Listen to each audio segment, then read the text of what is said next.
নমস্কার। আজি নূতন রতনে ভূষণে যতনে প্রকৃতি সতীরে সাজিয়ে দাও। আজি নূতন রতনে ভূষণে যতনে প্রকৃতি সতীরে সাজিয়ে দাও।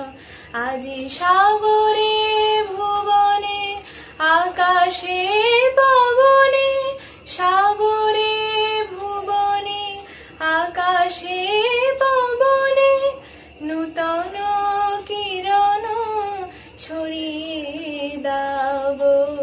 নূতন কিরণ ছড়িয়ে দাও। আজি নূতন রতনে ভূষণে যতনে প্রকৃতি সতীরে সাজিয়ে দাও। আজি পুরানো যা কিছু দাও গো ঘুচিয়ে, মলিন যা কিছু ফেলো গো মুছিয়ে। পুরানো যা কিছু দাও গো ঘুচিয়ে, মলিন যা কিছু ফেলো গো মুছিয়ে।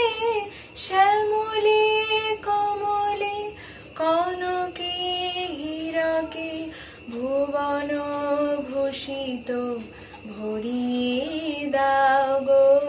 ভুবন ভূষিত ভরিয়ে দাও। আজি নূতন রতনে ভূষণে যতনে প্রকৃতি সতীরে সাজিয়ে দাও। আজি বিনায় মুরজে শননে গরজে, জাগিয়া উঠুক গীতি গো। আজি হৃদয় মাঝারে জগত বাহিরে ভরিয়া উঠুক প্রীতি গো। আজি বিনায় মুরজে শননে গরজে, জাগিয়া উঠুক গীতি গো। আজি হৃদয় মাঝারে জগত বাহিরে ভরিয়া উঠুক প্রীতি গো। আজি নূতন আলোকে নূতন পলকে দাও গো ভাষায়ে দুলকে ভুলকে। নূতন আলোকে নূতন পলকে দাও গো ভাষায়ে দুলকে ভুলকে। নূতন হাসিতে বাসনা রাশিতে, নূতন হাসিতে বাসনা রাশিতে জীবন মরণ ভরিয়ে দাও গো।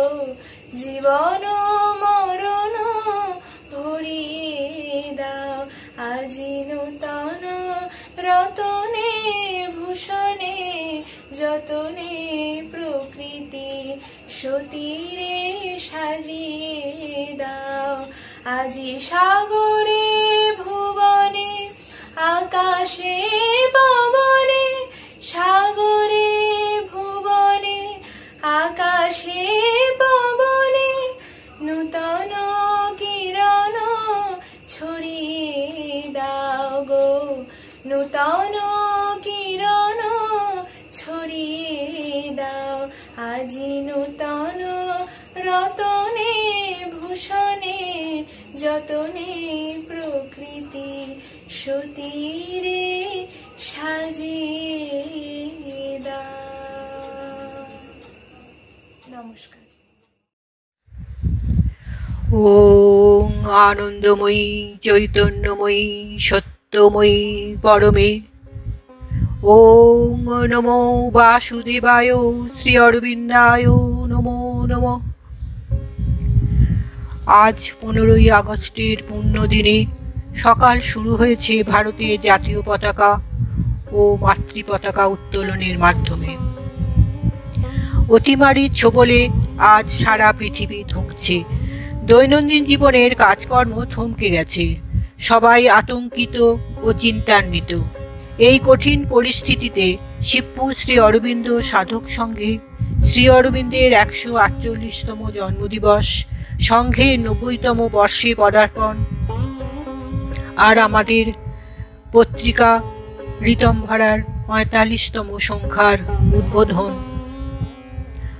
অনলাইনের মাধ্যমে আমরা উদযাপন করার আয়োজন করেছি। শ্রী অরবিন্দের জন্মদিন ও ভারতের স্বাধীনতা দিবস একই দিনে এক বিস্ময়কর ঘটনা মনে হলেও শ্রী অরবিন্দ যে অখণ্ড ভারতের স্বপ্ন দেখেছিলেন তা না হলেও শ্রী অরবিন্দের মনে করতেন খণ্ডিত ভারতের স্বাধীনতা তার কাছে পরম প্রভুর জন্মদিনের উপহার। আজ এই সন্ধ্যায় যারা এই অনুষ্ঠান শুনছেন তাদের জানাই আন্তরিক অভিনন্দন। দেখতে দেখতে আমাদের প্রতিষ্ঠান শিবপুর শ্রী অরবিন্দ সাধক সংঘ 90 বছরে পদার্পণ করল। এই পথচলা কিন্তু খুব মসৃণ ছিল না। হাওড়া শহরের শিবপুর নিবাসী অধ্যাত্মপ্রাণ শ্রী শ্রীশচন্দ্র গোস্বামী শ্রীমা ও শ্রী অরবিন্দের অপূর্ব শিক্ষাধারা প্রচার করতে লাগলেন। তাঁর অপূর্ব কথায় আকৃষ্ট হয়ে বহু ব্যক্তি এই পথে আসেন। 1930 সালে শ্রী অরবিন্দ সাধক সংঘ নাম নিয়ে সংঘ স্থাপিত হয়। প্রথম দিকে সাধকগণ পাঠ, ধ্যান, আলোচনা ও ভক্তিমূলক গানের মধ্য দিয়ে নিজেদের অধ্যাত্ম উন্নতি ঘটাতে থাকে। সেই সময় হাওড়া আদালতের আইনজীবী শ্রী চন্দ্রশেখর মুখোপাধ্যায় গৃহে এই সংঘের নিয়মিত অধিবেশন বসত। মাঝে মাঝে সন্নিকটস্থ শ্রী অরবিন্দ বিদ্যা মন্দিরেও পাঠ ও আলোচনায় সকলে সমবেত হতেন। সংঘ 1961 সালে শ্রীমার আশীর্বাদ নিয়ে এক নতুন কমিটি গঠিত হয়। সংঘ একটি রেজিস্টার্ড সংঘ হিসেবে স্বীকৃত হয়। এই সময়ে সংঘে পাঠচক্রের মাধ্যমে প্রচার কার্য দ্রুত অগ্রসর হতে থাকে। সংঘের পক্ষ থেকে 1972 সালে শ্রী অরবিন্দের শতবর্ষের জন্মশতবার্ষিকী পালন করা হয় হাওড়া টাউন হলে। সংঘে নিজস্ব কোনো গৃহ না থাকায় সাধকগণের খুব অসুবিধার সম্মুখীন হতে হয়। এই সময় সংঘের পূর্বতন সম্পাদক বিশিষ্ট আইনজীবী শ্রী চন্দ্রশেখর মুখোপাধ্যায় ও তাঁর অগ্রজ বিশিষ্ট শিক্ষক প্রভাকর মুখোপাধ্যায় 3 কাঠা জমি সংঘকে দান করেন। সংঘ সেই জন্য কৃতজ্ঞতার সঙ্গে তাঁদের আজও স্মরণ করবে। 1974 সালের শেষের দিকে 4-এর 1 রামমোহন মুখার্জি লেনে শ্রী চন্দ্রশেখর বাবু ও প্রভাকর বাবুর দান করা জমিতেই গৃহ নির্মাণ শুরু হয়। বিশেষ উল্লেখযোগ্য কর্মী ছিলেন অশীতিপর বৃদ্ধ যুবক স্বাধীনতা সংগ্রামী শ্রী সুধীন্দ্র কুমার বসু মহাশয়। তার উৎসাহ, উদ্যম, আপ্রাণ চেষ্টা ও অক্লান্ত পরিশ্রমের ফলে 7 মাসের মধ্যেই গৃহ নির্মাণের কাজ শেষ হয়। দুর্ভাগ্যক্রমে 6ই আগস্ট 1975 সালে সংঘগৃহের পাশেই কূপের মধ্যে পড়ে গিয়ে 82 বছর বয়সে তাঁর মৃত্যু ঘটে। তাকে আমার অন্তরে শ্রদ্ধা নিবেদন করি। একটি প্রস্তর ফলক ঘটনাস্থলে স্থাপন করা হয়েছে। 1975 সালের 15ই আগস্ট নবনির্মিত ভবনের উদ্বোধন করেন বিশিষ্ট সমাজসেবী অধ্যক্ষ বিজয়কৃষ্ণ ভট্টাচার্য মহাশয়। তিনি আমাদের সংঘের ট্রাস্ট বডির সদস্যও ছিলেন। যাদের অক্লান্ত পরিশ্রমে এই সংঘ 90 বছরে পদার্পণ করল তাদের মধ্যে আছেন শ্রী কৃপাসিন্ধু বিশ্বাস, শ্রী তুলসীদাস চট্টোপাধ্যায়, শ্রী বলাইচন্দ্র ঘোষ, শঙ্কর প্রসাদ মুখার্জি, শ্রীকান্ত মুখোপাধ্যায়, রমেশচন্দ্র বন্দ্যোপাধ্যায়, সঞ্জীব কুমার বসু, পঙ্কজ কুমার বসু, অজিত ভট্টাচার্য, হারাধন গোস্বামী, দেবীপদ বন্দ্যোপাধ্যায়, শ্রী দিলীপ ঘোষ, জয়দেব গোস্বামী, নিমাই দাস, আরও অনেকে। শ্রী গৌরাঙ্গনাথ ব্যানার্জি, আমাদের প্রিয় গৌরাঙ্গদা, বহুদিন সংঘে যোগব্যায়াম করিয়েছেন। তাকে আমাদের মধ্যে পেয়েছি বহুদিন। তাকে আমার সশ্রদ্ধ প্রণাম জানাই। আমরা আজ ডক্টর গৌরমোহন সিংহ রায় ও শ্রী সুনীল কুমার দত্তকে সঙ্গে পেয়েছি। আমাদের সংঘে একটি গ্রন্থাগার আছে, বইয়ের সংখ্যা প্রায় 5000। 1930 সালে আমাদের এই শ্রী অরবিন্দ সাধক সংঘ স্থাপিত হয়েছে। 1977 সাল পর্যন্ত এই সংঘের কোনো মুখপত্র বা পত্রিকা ছিল না। 1978 সালে শ্রীমার জন্মশতবার্ষিকীতে পত্রিকা প্রকাশের সিদ্ধান্ত হয়। এই পত্রিকায় ঋতম্ভরা। ঋতম্ভরার প্রথম সংখ্যা 21শে ফেব্রুয়ারি 1978 তৎকালীন সভাপতি তুলসীদাস চট্টোপাধ্যায় মহাশয় পত্রিকার মুখবন্ধে লিখেছিলেন, পত্রিকাটির নাম ঋতম্ভরা, অর্থাৎ ঋতের উপর নির্ভর, ঋত দ্বারা আপূরিত, অনুপ্রাণিত, উদ্দীপ্ত। ঋতম্ভরা কথার অর্থ সত্যে পরিপূর্ণ। সত্যের পথেই ঋতম্ভরা এখনো প্রকাশিত হয়ে চলেছে। আজ ঋতম্ভরার 43 বর্ষ 45তম সংখ্যা প্রকাশিত হলো। শ্রীমাই প্রকাশ করলেন। পত্রিকার সম্পাদিকা শ্রীমতী রমা বন্দ্যোপাধ্যায় সুদূর পণ্ডিচেরিতে বসে পত্রিকার সম্পাদনার কাজ করে চলেছেন আজও। তাকে অন্তরে শ্রদ্ধা ও প্রণাম জানাই। এবছর প্রতিকূল পরিস্থিতিতে পত্রিকা যে বের হবে তার কোনো আশাই ছিল না। গোবিন্দ চট্টোপাধ্যায়, আমার গোবিন্দ ভাইয়ের অক্লান্ত পরিশ্রমে ও প্রেসের শ্রী পার্থ সরকারের পরিশ্রমের ফলস্বরূপ এই ঋতম্ভরা পত্রিকা আজ প্রকাশিত হলো। ওদের জানাই আন্তরিক ভালোবাসা। এই সংঘে 3 বার শ্রী অরবিন্দের দিব্য দেহকণা এসেছিল, শ্রদ্ধার সঙ্গে আনা হয়েছিল। 1976 সালে 6ই এপ্রিল মালা কেন্দ্রে যাবার সময়, 2002 সালে 2রা ডিসেম্বর উষাগ্রামে যাবার সময়, আর 2010 সালে 6ই মার্চ আদুল কেন্দ্রে প্রতিস্থাপনের সময়। শ্রী অরবিন্দ সাধক সংঘ ট্রাস্ট নতুন করে আবার গঠিত হয়েছে। সদস্যের সংখ্যা 13 জন। এতে সহায়তা করেছেন কলকাতা ভবনে শ্রী বিশ্বজিৎ গাঙ্গুলি মহাশয়। তার পরামর্শ ও সহযোগিতা আমাদের অনুপ্রাণিত করেছে। প্রত্যেককেই জানাই আন্তরিক অভিনন্দন। আমাদের ট্রাস্ট বডির সদস্য সংখ্যা 13 জন। প্রত্যেকেই আন্তরিকতার সঙ্গে এই সংঘের পতাকা বহন করে চলেছে। তাদের জানাই আন্তরিক ভালোবাসা। বিশেষ করে 84 বছর বয়স্ক বৃদ্ধ যুবক শ্রী জ্যোতির্ময় সাধুকার অক্লান্ত পরিশ্রম আমাকে অবাক করে। তাকে জানাই অন্তরের শ্রদ্ধা ও প্রণাম। আর ট্রাস্ট বডিতে আমরা পেয়েছি শ্রদ্ধেয় শ্রী গৌতম বন্দ্যোপাধ্যায়কে। তাকে জানাই অন্তরের শ্রদ্ধা ও ভালোবাসা।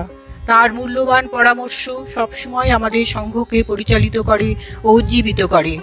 2019-এ আমরা বিভিন্ন প্রতিযোগিতা ও একদিনের মুক্ত চিন্তন শিবিরের আয়োজন করেছি।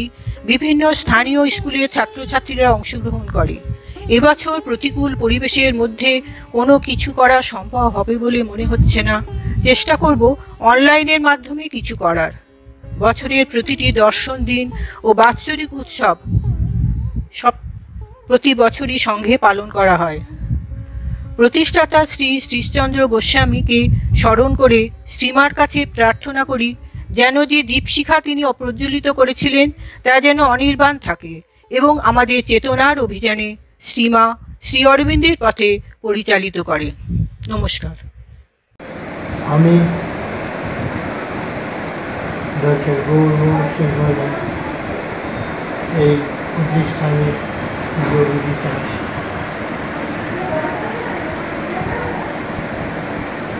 আমি দীর্ঘদিন এখানে ছিলাম। আজকে আমি এখান থেকে রিটায়ার করি। একদিন আমার আর সৌভাগ্য যে চলে যাওয়ার পরও আমি কিছু বলতে পারছি। 15 আগস্ট শ্রী অরবিন্দ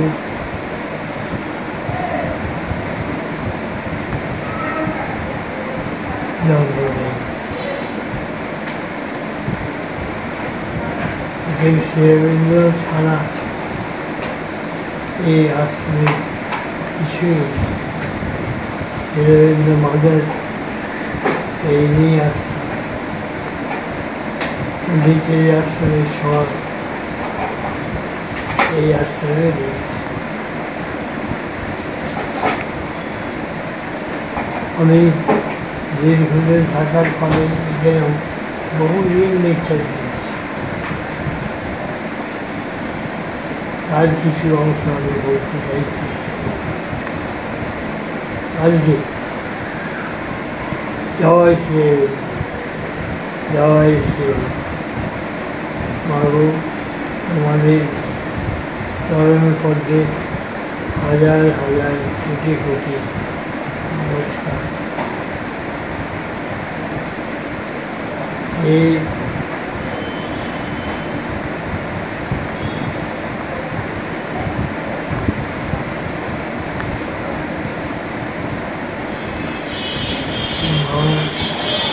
আমার চরণে আমার কোটি কোটি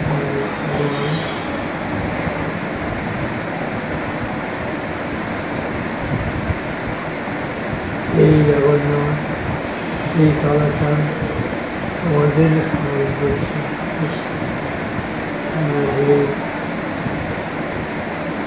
তিরুপতি আমাদের স্মরণ করছে।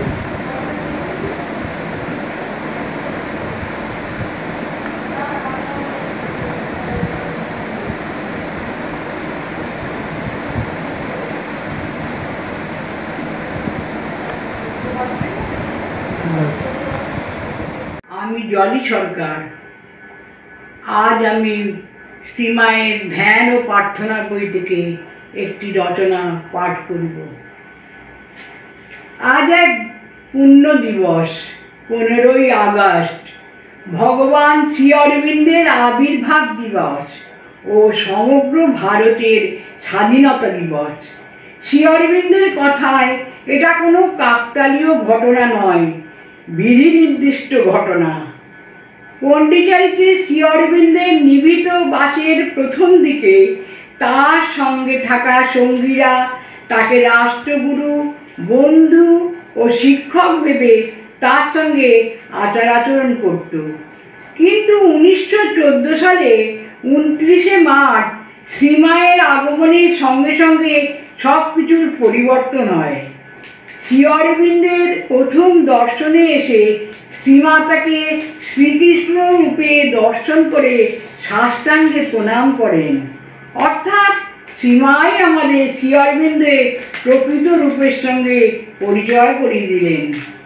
শ্রী অরবিন্দের অন্তরের অগাধ জ্ঞান ভাণ্ডারকে আর্য পত্রিকার মাধ্যমে লোক সম্মুখে প্রকাশ করলেন। তাই আমরা আজ শ্রীমায়ের প্রতি অগাধ কৃতজ্ঞতায় জ্ঞাপন করার জন্যে তারই ধ্যান ও প্রার্থনা বইয়ের 30শে মার্চ 1914 সালের রচনাটি পাঠ করব। যারা সমগ্রভাবে তোমার সেবক, তুমি আছো এ চেতনা যারা সম্পূর্ণ লাভ করেছে, তাদের সান্নিধ্যে এসে আমার মনে হয় আমি যা উপলব্ধি করতে চাই তা হতে আমি দূরে, কত দূরেই না পড়ে রয়েছি। আমি জানি যে জিনিস আমাকে ধারণায় আনতে হবে, তার তুলনায় যে জিনিস এখন আমার ধারণায় ঊর্ধ্বতম, মহত্তম, শুদ্ধতম, তা এখনো অন্ধকারাবৃত, অজ্ঞানাচ্ছন্ন।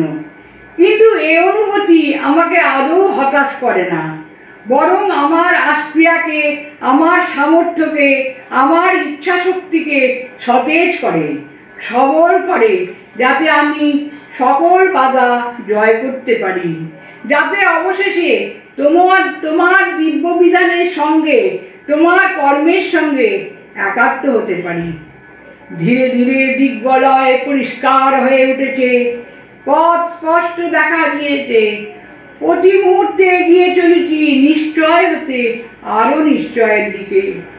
শত শত জীব যদি গাঢ়তম অজ্ঞানের মধ্যে নিমজ্জিত রয়ে থাকে, কিছু এসে যায় না তাতে।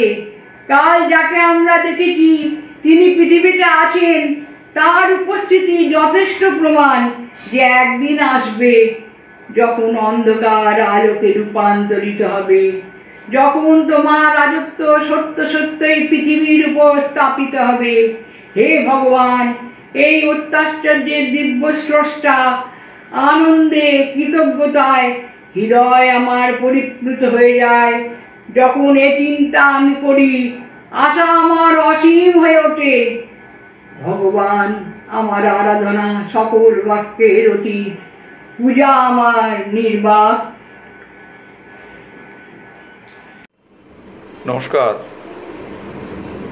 আজকের এই পবিত্র দিনটিতে শ্রী অরবিন্দের জন্মদিনে নির্বাচিত হয়েছে যে রচনাটি পাঠের জন্যে, সেটি শ্রী অরবিন্দের যে খুব স্বল্প সংখ্যক বাংলা রচনা পাওয়া যায় তার ভেতরে একেবারে প্রথম দিককার লেখা কারাকাহিনী।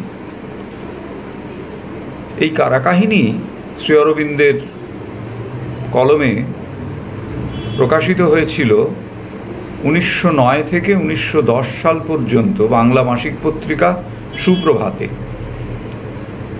9টি কিস্তি বেরিয়েছিল 9 মাস ধরে। 1910-এ যখন শ্রী অরবিন্দ পন্ডিচেরি চলে যান, তারপর থেকে আর তিনি লিখতে পারেননি। স্বভাবতই এই রচনাটি অসম্পূর্ণ থেকে যায়, কিন্তু তবুও অসম্পূর্ণ থাকা সত্ত্বেও এটি বিভিন্ন দিক থেকে ভীষণ একটা উল্লেখযোগ্য জায়গা নিয়ে রেখেছে। তার অনেকগুলি কারণ আছে। প্রথম কারণ হচ্ছে যে শ্রী অরবিন্দ যখন বাংলা শিখতে আরম্ভ করলেন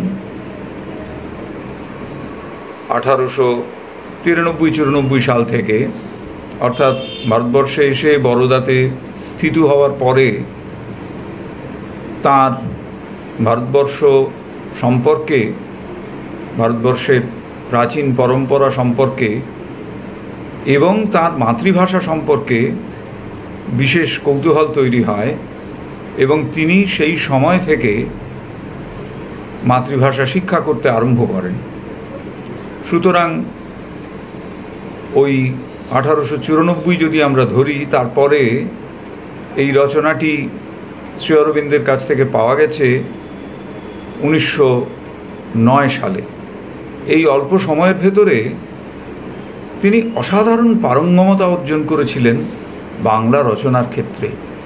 ছত্রে ছত্রে এই কারাকাহিনীর তার উদাহরণ আমরা পাই। রচনাটির পড়তে শুরু করলে ভাষাগত এবং ভাবগত শৈলী এমন পর্যায়ের যে কোথাও এতটুকু আমাদের আটকাতে হয় না। অর্থাৎ এমন কোনো অংশ নেই যেখানটা আমাদের মনে হচ্ছে একটু আড়ষ্ট। একেবারে অত্যন্ত সহজে, অত্যন্ত স্বচ্ছন্দে তিনি যেন লিখে গেছেন।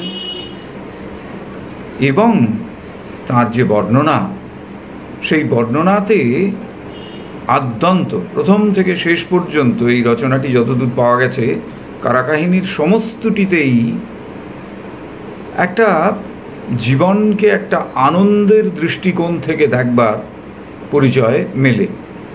এটা একেবারে ব্যক্তিগত অভিজ্ঞতায় না পেলে সেইভাবে প্রকাশ করা যায় না। অর্থাৎ সমস্ত কিছু, যেখানে তিনি কষ্টের ভেতর দিয়ে যাচ্ছেন, সেখানেও একটা স্বাভাবিক আনন্দকে, জীবনকে একটা আনন্দময় বিষয় হিসেবে গ্রহণ করার যে বিরল একটা ব্যাপার, সেইটি এই রচনার ভেতরে প্রতিফলিত হয়েছে। এই রচনা পড়তে পড়তে দেখা যায় যে কোথায় কোথায় তিনি তীব্র শ্লেষের সঙ্গে কতকগুলি প্রতিষ্ঠানের বিষয়কে উল্লেখ করেছেন। বিশেষত শাসন ব্যবস্থা এবং এই যে জেল এবং যারা অপরাধী তাদের শাস্তি দানের যে ব্যবস্থা সেই সময়কার ব্রিটিশ সরকারের ছিল, সেগুলির দুর্বলতাগুলিকে তিনি স্পষ্ট ভাষায় এবং একটা তীব্র শ্লেষের সঙ্গে ব্যক্ত করেছেন সমস্ত রচনা জুড়ে। তৃতীয় যে বিষয়টি আমাদের ভীষণভাবে চোখে লাগে, এই চোখে পড়ে এই রচনা পাঠ করতে গেলে, সেটি হচ্ছে যে এই কারাগৃহে তাদের যারা তার সহবন্দী, তাদের সম্পর্কে অত্যন্ত গভীর এবং বিশ্লেষণাত্মক মূল্যায়ন। এইখানে আমরা দেখি যে তখনকার একেবারে সাধারণ মানুষের যে সমাজ, সেই সমাজ জীবন সম্পর্কে তিনি কতটা অবহিত ছিলেন। এই সমস্ত মানুষ যারা একেবারে সাধারণ মানুষ, তাদের চরিত্রের যে অসাধারণত্বের দিকগুলি, সেগুলো তিনি তুলে ধরেছেন তার এই রচনার ভেতর দিয়ে।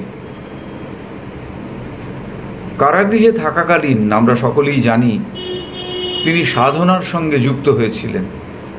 পৃথিবীর ইতিহাসে এটি একটি বিরল দৃষ্টান্ত যে একজন বন্দী তিনি সাধনার সঙ্গে যুক্ত হচ্ছেন কারাগৃহে এসে। তার সেই সাধনার বিবরণ সেটিও জায়গায় জায়গায় খুব সংযতভাবে হলেও সেটিও জায়গায় জায়গায় পাওয়া যায়। এবং তার যারা সহবন্দী তারা কিভাবে, যখন তারা একসঙ্গে রয়েছেন তখন তারা কিভাবে সময় কাটাচ্ছেন, কালাতিপাত করছেন, সেই বিষয়গুলিও খুব স্পষ্টভাবে শ্রী অরবিন্দ আমাদের চোখের সামনে তার এই রচনার ভেতর দিয়ে তুলে ধরেছেন। কারাকাহিনী শুধুমাত্র শ্রী অরবিন্দের কারাজীবনের কাহিনী নয়, শুধুমাত্র শ্রী অরবিন্দকে কী করে গ্রেপ্তার করা হলো, কিভাবে তাকে লালবাজার লকআপ, সেখান থেকে অবশেষে আলিপুর জেলে নিয়ে আসা হলো, এর বিবরণই শুধু নয়, এর মধ্যে দিয়ে আমরা একটি সময়কে দেখতে পাই। সেই সময়ের ভেতরে একজন মানুষ তিনি আর পাঁচজন সাধারণ মানুষের মতো হয়েও কি করে নিজের ভেতরকার অসাধারণত্বকে খুঁজে পাচ্ছেন এবং নিজের ভেতরকার বিভিন্ন সম্ভাবনাকে ক্রমশ রূপায়িত করে ধরছেন ওই রকম একটি আপাত বিরুদ্ধ পরিবেশে, সেগুলি আমাদের ভীষণভাবে স্পর্শ করে। যারা এই রচনাটি পাঠ করছেন তারা প্রত্যেকেই একেবারে তরুণ। তাদের ভেতরে, এই অল্প বয়সী তরুণদের মধ্যে শ্রী অরবিন্দের এই যে প্রেরণা, এই যে স্পিরিট, সেইটি সঞ্চারিত হবার সুযোগ হিসেবে এই পাঠ অত্যন্ত গুরুত্বপূর্ণ, বিশেষত আজকের এই দর্শন দিবসে, যেখানে আমরা মা এবং শ্রী অরবিন্দের করুণাকে একেবারে প্রত্যক্ষভাবে আমাদের নিকটতম সন্নিধানে পাবার সুযোগ পাই। আসুন আমরা কারাকাহিনীর পাঠ শ্রবণ করি। 1908 সনের শুক্রবার 1 মে আমি বন্দে মাতরম অফিসে বসিয়াছিলাম। তখন শ্রীযুক্ত শ্যামসুন্দর চক্রবর্তী আমার হাতে মুজফ্ফরপুরের একটি টেলিগ্রাম দিলেন। পড়িয়া দেখিলাম মুজফ্ফরপুরের বোমা ফাটিয়াছে, 2টি ইউরোপিয়ান স্ত্রীলোক হত। সেদিনের এম্পায়ার কাগজে আরও পড়িলাম, পুলিশ কমিশনার বলিয়াছেন, আমরা জানি কে কে হত্যাকাণ্ডে লিপ্ত এবং তাহারা শীঘ্র গ্রেপ্তার হইবে। জানিতাম না তখনও যে আমি এই সন্দেহের মুখ্য লক্ষ্যস্থল। আমি পুলিশের বিবেচনায় প্রধান হত্যাকারী, রাষ্ট্রবিপ্লব প্রয়াসী, যুবক দলের মন্ত্রদাতা ও গুপ্ত নেতা। জানিতাম না যে এই দিনই আমার জীবনের একটা অঙ্কের শেষ পাতা, আমার সম্মুখে 1 বছরের কারাবাস। এই সময়ের জন্য মানুষের জীবনের সঙ্গে যতই বন্ধন ছিল সবই ছিন্ন হইবে। 1 বছর কাল মানব সমাজের বাইরে পিঞ্জরাবদ্ধ পশুর মতো থাকিতে হইবে।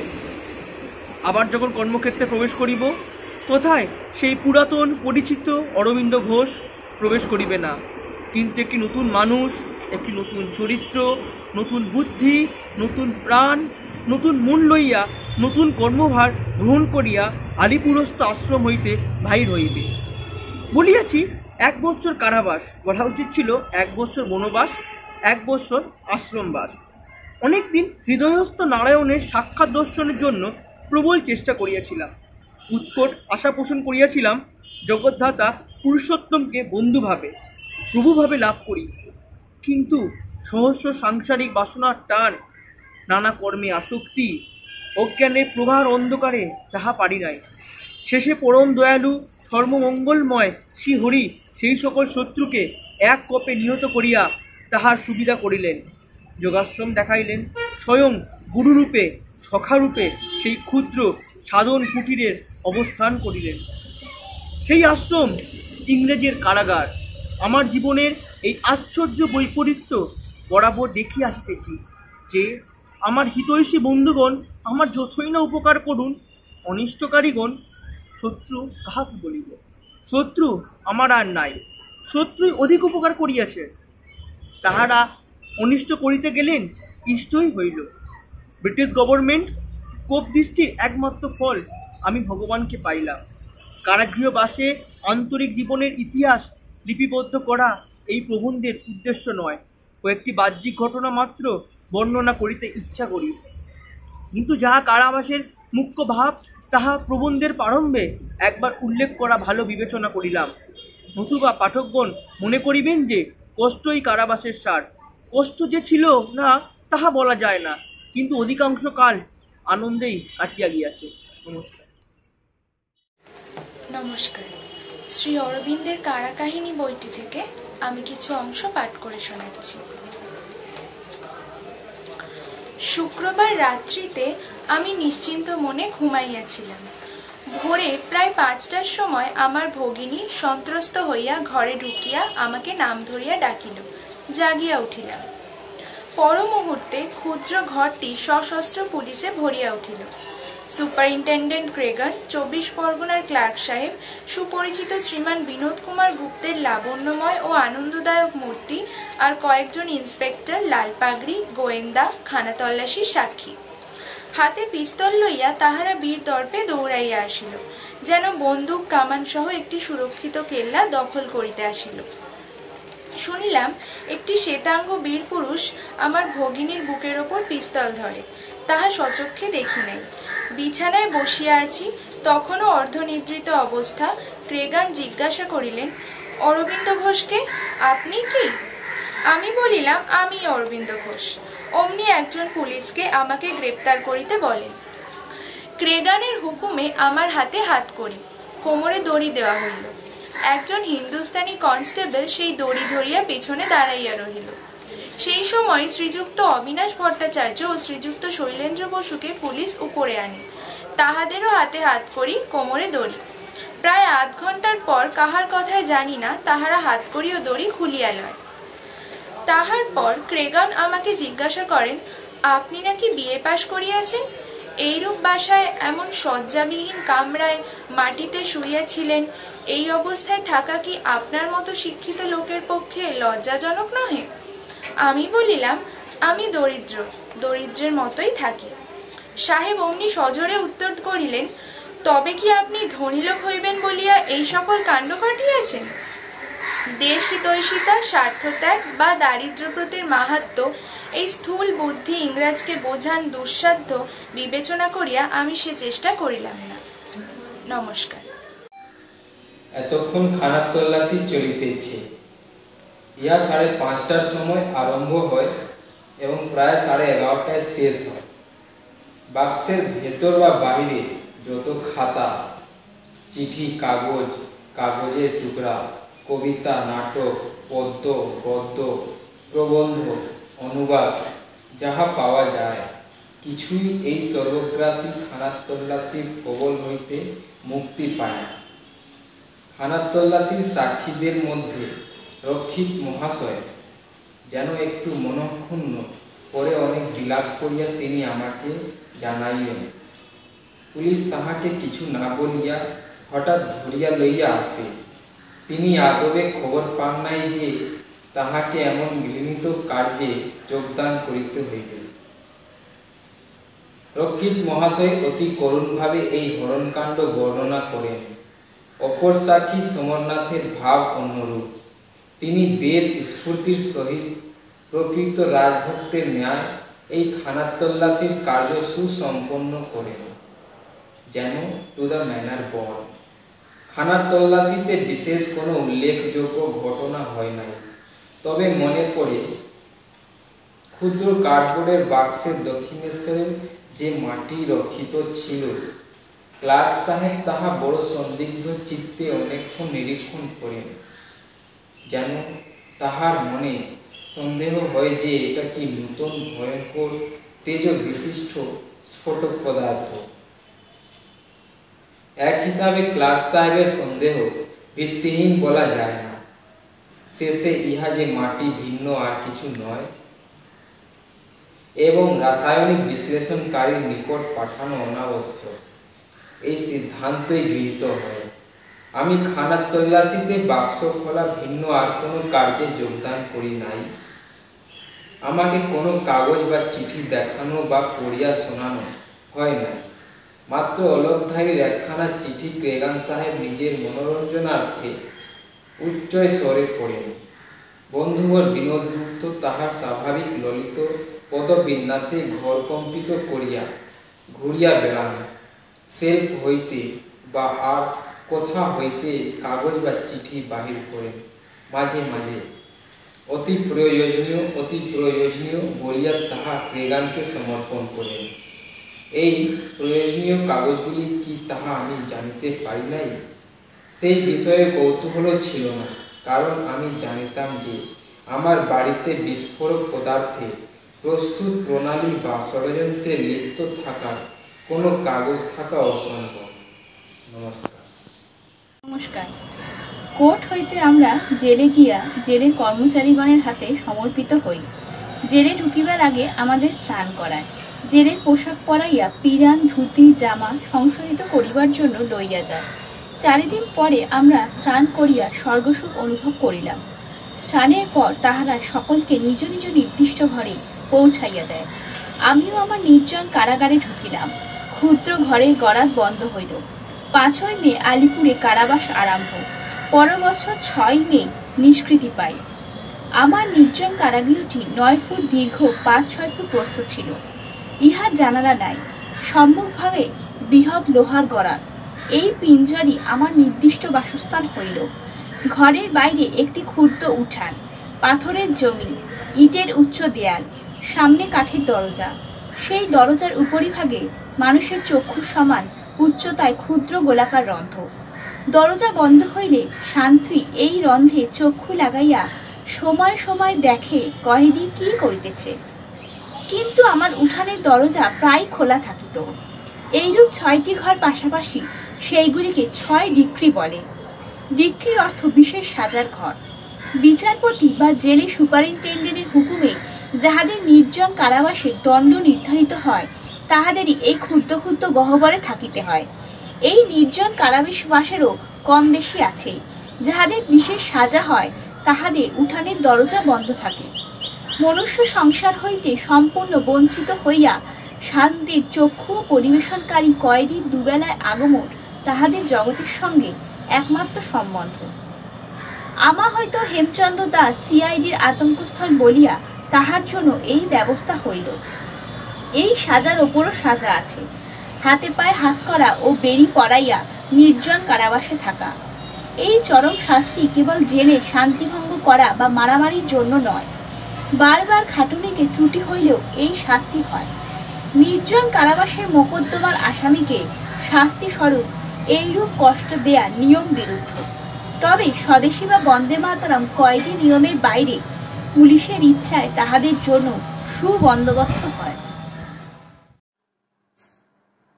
আমাদের বাসস্থান তো এইরূপ ছিল। সাজ সরঞ্জামের সম্বন্ধেও আমাদের সহৃদয় কর্তৃপক্ষ আতিথ্য সৎকারের ত্রুটি করেন নাই। একখানা থালা ও একটি বাটি উঠানকে সুশোভিত করিত। উত্তম রূপে মাজা হইলে এই আমার সর্বস্ব স্বরূপ থালাবাটির এমন রূপার ন্যায় চাকচিক্য হইত যে প্রাণ জুড়াইয়া যাইত, এবং সেই নির্দোষ কিরণময় উজ্জ্বলতার মধ্যে স্বর্গজাত নিখুঁত ব্রিটিশ রাজতন্ত্রের উপমা পাইয়া রাজভক্তির নির্মল আনন্দ অনুভব করিতাম। বাটির জাত নাই, বিচার নাই, কারাগৃহে যাইয়া সেই বাটিতে জল নিয়া শৌচক্রিয়া করিলাম, সেই বাটিতেই মুখ ধুইলাম, স্নান করিলাম, অল্পক্ষণ পর আহার করিতে হইল, সেই বাটিতেই ডাল বা তরকারি দেওয়া হইল, সেই বাটিতেই জলপান করিলাম এবং আচমন করিলাম। এমন সর্বকার্যক্ষম মূল্যবান বস্তু ইংরাজের জেলেই পাওয়া সম্ভব। বাটি আমার এই সকল সাংসারিক উপকার করিয়া যোগ সাধনের উপায় স্বরূপ হইয়া দাঁড়াইল। ঘৃণা পরিত্যাগের এমন সহায় ও উপদেষ্টা কোথায় পাইব?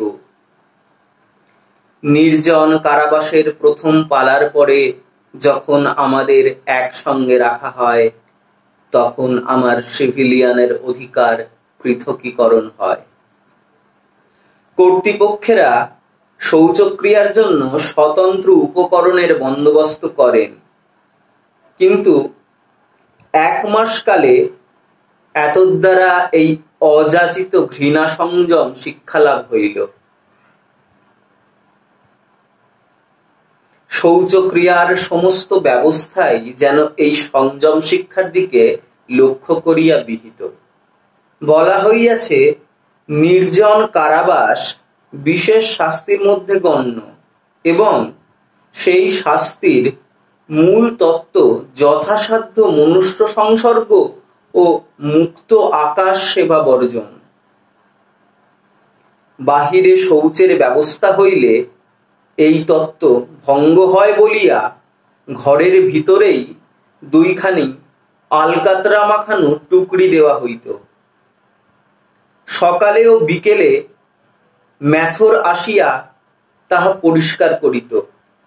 তীব্র আন্দোলন ও মর্মস্পর্শী বক্তৃতা করিলে অন্য সময়েও পরিষ্কার করা হইত, কিন্তু অসময়ে পায়খানা গেলে প্রায়ই প্রায়শ্চিত্ত রূপে কয়েক ঘন্টা দুর্গন্ধ ভোগ করিতে হইত।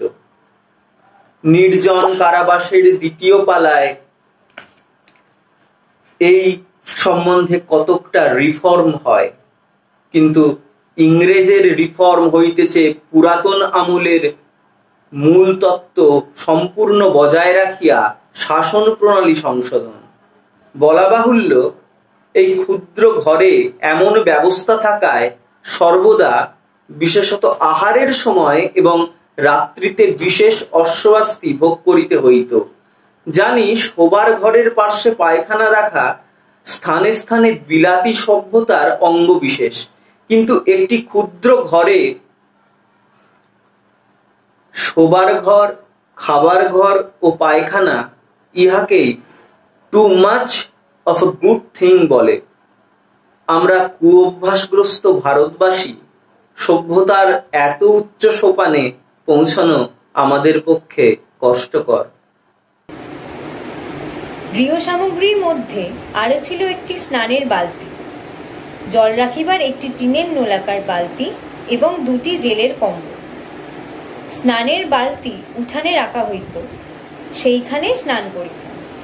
আমার ভাগ্যে প্রথমত জলকষ্ট ছিল না, কিন্তু তাহা পরে ঘটিয়াছিল।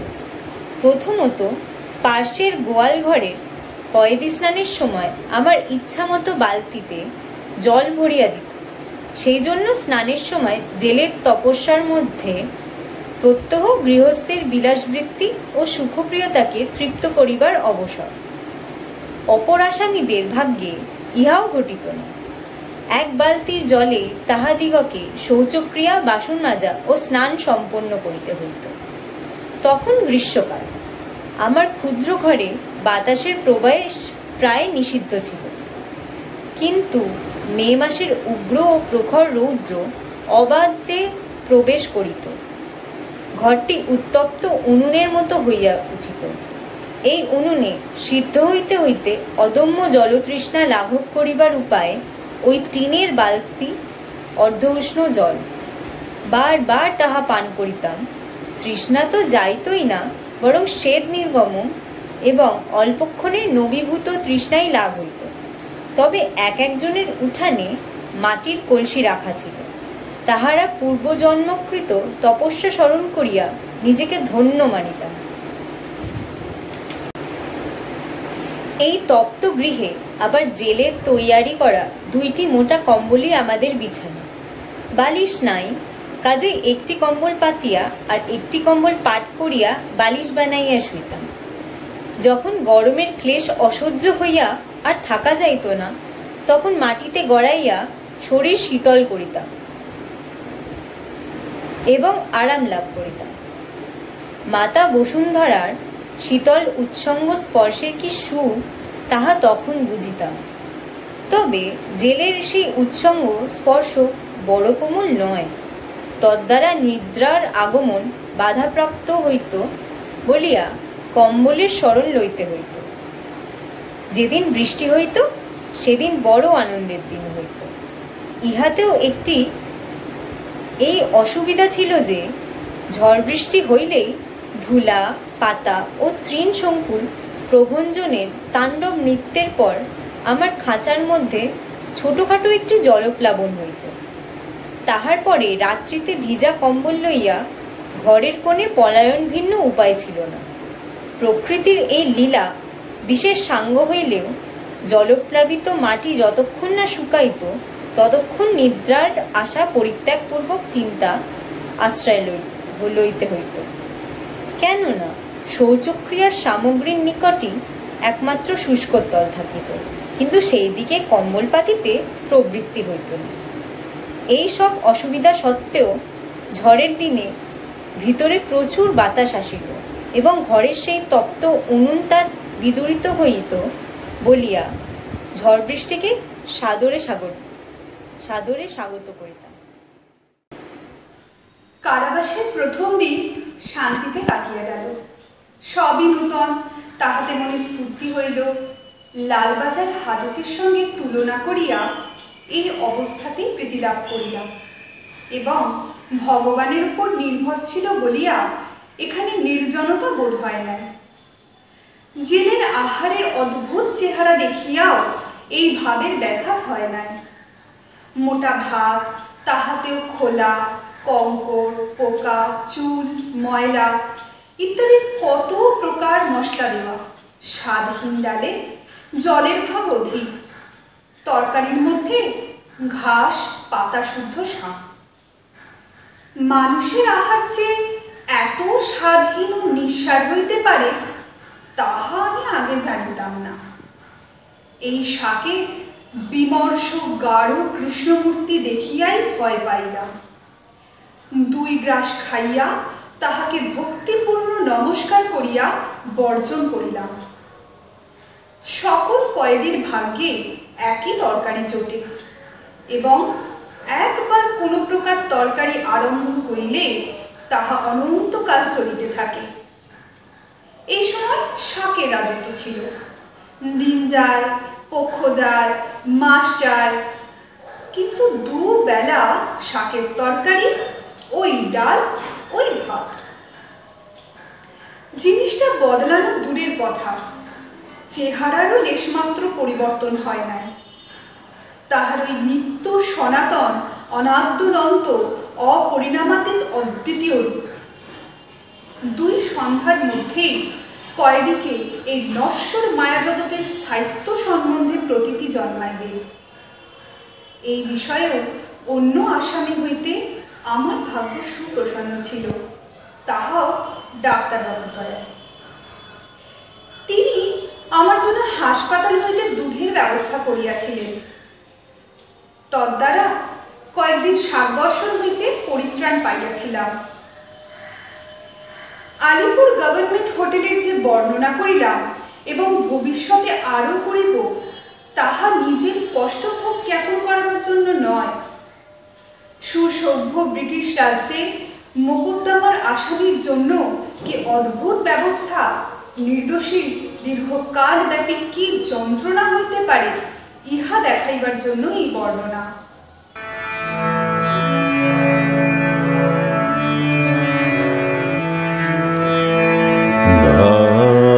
যেন সকল ভালোবাসা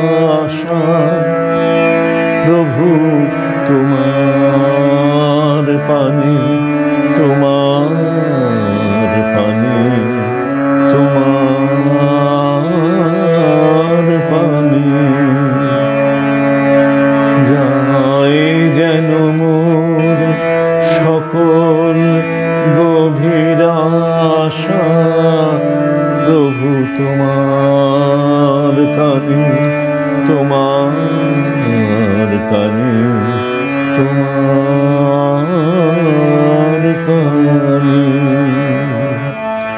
ধাই যেন মোর সকল ভালোবাসা, প্রভু তোমার পানে, তোমার পানে, তোমার পানে।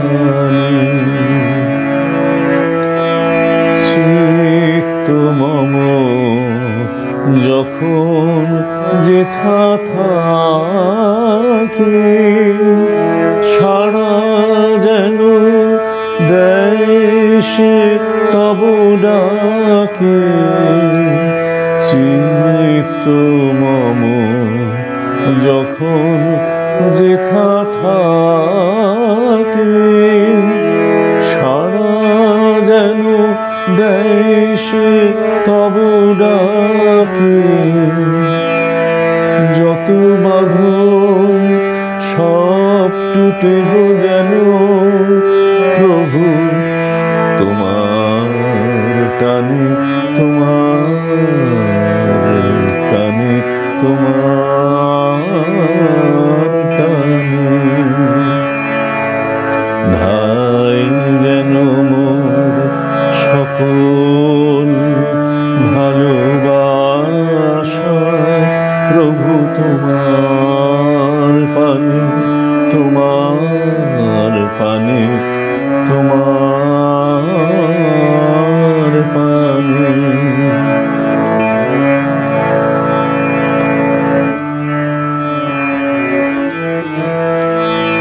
বাহিরের এই ভিক্ষা ভরা থালি, এবার যেন নিঃশেষে হয়ে খালি। অন্তর গোপনে যায় ভরে, প্রভু তোমার দানে, তোমার দানে, তোমার দানে। বাহিরের এই ভিক্ষা ভরা থালি, এবার যেন নিঃশেষে হয় খালি। অন্তর গোপনে যায় ভরে, প্রভু তোমার দান, তোমার দানে, তোমার দানে। হে বন্ধু মোর, হে অন্তর তার, এই জীবনে যা কিছু সুন্দর, হে বন্ধু মোর, হে অন্তর তার, জীবনে যা কিছু সুন্দর, সকলি আজ বেজে উঠুক সুরে, প্রভু তোমার গানে, তোমার গানে, তোমার গানে। ধাই যেন মোর সকল ভালোবাসা, প্রভু তোমার পানে, তোমার পানে, তোমার পানে। জয় যেন মোর সকল গভীর আশা, প্রভু তোমার কানে, তোমার কানে, তোমার কানে। ধাই যেন সকল ভালোবাসা প্রভু তোমার পানে, তোমার পানে, তোমার পানে। শ্রীমার রচনা ও কথা হতে সংকলিত সূর্যালোকিত পথ, তারই একটা অংশ বিশ্বাস এবং করুণা আমি এখানে পাঠ করছি। বিশ্বাস রাখো। আমাদের রাখতে হবে সেই বিশ্বাস যে সর্বদা সবচেয়ে ভালো জিনিসটাই ঘটবে। হয়তো আমরা সেই মুহূর্তে জিনিসটা সবচেয়ে ভালো বলে মনে করি না, কেননা আমরা অজ্ঞান, সেই সঙ্গে অন্ধ। আমরা ঘটনাবলীর পরিণাম দেখতে পাই না, জানি না পরে কি ঘটবে। কিন্তু আমাদের বিশ্বাস রাখতে হবে যে যদি জিনিসটা ওই রকমই হয়, যদি আমরা ভগবানের উপর নির্ভর করে থাকি, যদি তাকে আমাদের সমস্ত ভার অর্পণ করে থাকি, যদি আমাদের সব কিছু তাকে নির্ধারণ করতে দিয়ে থাকি, বেশ, তাহলে আমাদের জানা উচিত যে সবসময় আমাদের পক্ষে যেটা সর্বোত্তম তাই ঘটবে। এই সত্যে কোনো সংশয় নাই। যে পরিমাণে তুমি সমর্পণ করো, ভালোও সেই রকম হয়। সেটা হয়তো তোমার আশা, পছন্দ বা চাবার সঙ্গে মিলবে না, কেননা এসব জিনিস অন্ধ। কিন্তু সেই ভালো আধ্যাত্মিক দৃষ্টিকোণ থেকে, ভালো তোমার অগ্রগতির জন্য, তোমার প্রকৃত জীবনের জন্য, সেটা সর্বদা তাই। তোমাকে এই বিশ্বাসই রাখতে হবে, কেননা ভগবানের উপর ভরসা করা ও তার প্রতি তুমি যে পূর্ণভাবে সমর্পণ করেছ তারই অভিব্যক্তি হচ্ছে এই বিশ্বাস। আর তুমি যখন তা করো, তা হবে অপরূপ সুন্দর। এসব সত্যি কথা, শুধু শব্দের অলঙ্কার নয়। বুঝছো তো, এই রকমই ঘটে। তুমি যদি পিছন ফিরে তাকাও, যেসব জিনিস তোমার ঘটেছিল এবং তখন তা তুমি বুঝতে পারোনি, তুমি এখন উপলব্ধি করো ঠিক ওই জিনিসটারই দরকার ছিল, যাতে তুমি তোমার প্রয়োজনীয় উন্নতি সাধন করতে বাধ্য হও। সর্বদা এর ব্যতিক্রম নাই। এটা আমাদের অন্ধতা, যার জন্য আমরা এই জিনিস দেখতে পাই না।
নিজের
দেখতে দেখতে আমাদের সঙ্গ শতবর্ষের মুখে পা দেবে। অপরদিকে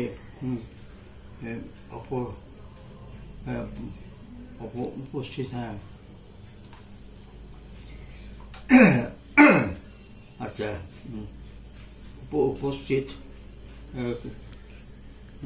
দোরগোড়ায় উপস্থিত হওয়ার পথে এই সঙ্গের প্রতিযোগী, এই সঙ্গে প্রতিষ্ঠাতা হলেন শিবপুরের এক সাধক, নাম শ্রী শ্রী গোস্বামী। এই মহাপুরুষটির সঙ্গে আমার চোখাচোখি অনেকবার দেখা হয়েছে, কিন্তু কথা বলার সুযোগ আর হয়নি। আচ্ছা, বাক্যালাপের সুযোগ হয়নি। এই সঙ্গে যিনি, আচ্ছা, কথা বলার সুযোগ হয়নি। আচ্ছা, শ্রী তুলসীদাস চট্টোপাধ্যায় মহাশয় আমাদের এই সঙ্গে দ্বিতীয়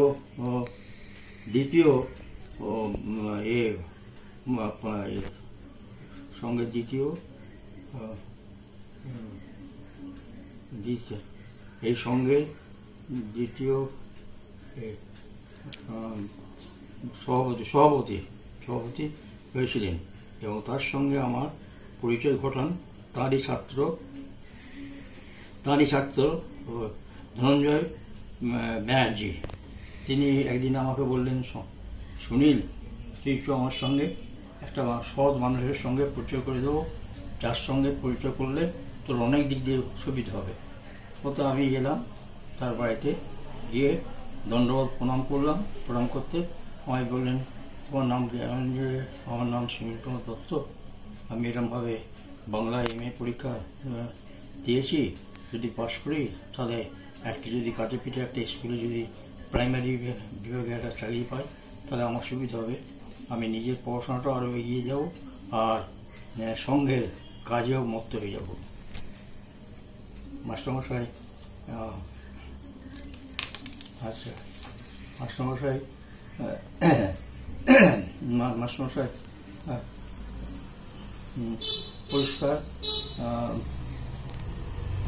পরিষ্কার বললেন যে ঠিক আছে, অবশ্যই আমাদের প্রতিদিনের প্রার্থনা পাঠ করে, না প্রতি শনিবার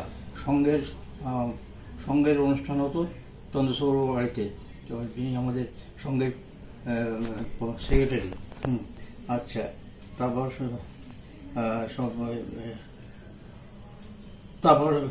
হতে সঙ্গের যখন সব কাজ শেষ হয়ে যেত, তখন প্রতিদিনের প্রার্থনা বলে একটা ছিল, মায়ের লেখা একটা কাগজ ছিল, সেটা বাঁধানো কাগজ, সেইটি পাঠ করা হতো। সবাই সেটি মুখে মুখে আবৃত্তি করতো। তারপর এবার এক শনিবার সঙ্গে উপস্থিত হতে পারিনি। আমার সঙ্গে চন্দ্রশেখর দেখা হতেই কি মধুর বাক্যালাপ করলো, বলে, সুনীল, সপ্তাহে একদিন তো আসার চেষ্টা করো। আমি বললাম, হ্যাঁ, আমি নিশ্চয়ই চেষ্টা করবো। তো বিশেষ কাজে আটকে গেছি বলে আসতে পারিনি। বলে, ঠিক আছে, তার জন্য কিছু নয়, তবে আসবার চেষ্টা করো সবসময়। এবার হলো কি, আমাদের সঙ্গে যিনি একজন নিঃস্বার্থ কর্মী, যিনি হাওড়া কোর্টের টাইপিস্ট ছিলেন, তিনি এরকমভাবে আমাদের প্রত্যেক মাসে মাতৃ প্রণামী পাঠানো হতো পণ্ডিচেরিতে, এবং তার সমস্ত দায়িত্ব ছিল সেই বিশ্বনাথবাবুর হাতে। বিশ্বনাথবাবু সে সমস্ত টাকা পয়সা হিসেব করে, তারপরে একটা চিঠি লিখে টাকাটা মনিহারা করে এবং চিঠিটা পোস্ট করে পাঠিয়ে দেওয়া হতো।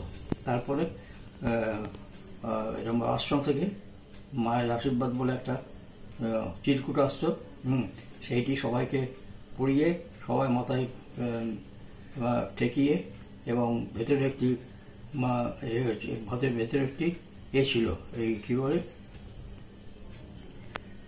ভেতরে একটি মায়ের ছিল, একটা ছবি ছিল, সেইটি হচ্ছে মূল আশীর্বাদী ফুল। আচ্ছা, সেইটা আমাদের সঙ্ঘের কাছ থেকে নবদ্বীপ মাতৃভক্ত যারা হয় তাদের সবাইকে বলা হলো যে আমরা তো এরকমভাবে নির্দিষ্ট কেউ কত দিতে পারবে জানি না, তো যে যেটুকু পারবেন দেবেন, সেইটা একবারে সরাসরি পণ্ডিতজিতে পাঠিয়ে দেওয়া হবে। এই মোটা কাজ হলো। এবারে আমরা এবং মায়ের উদ্দেশ্যে আমরা সবাই মিলে প্রণাম নিবেদন করি। Victory to the mother, victory to Shirbendra and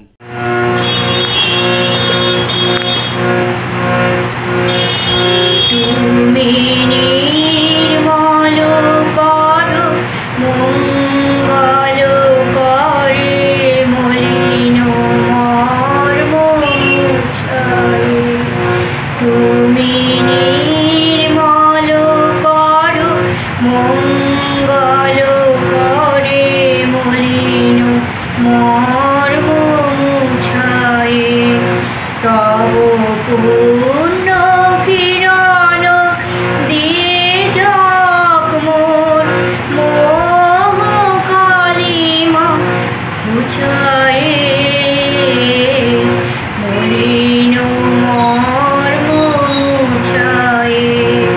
তুমি নির্মল করো মঙ্গল করে মলিন মর্ম মুছায়।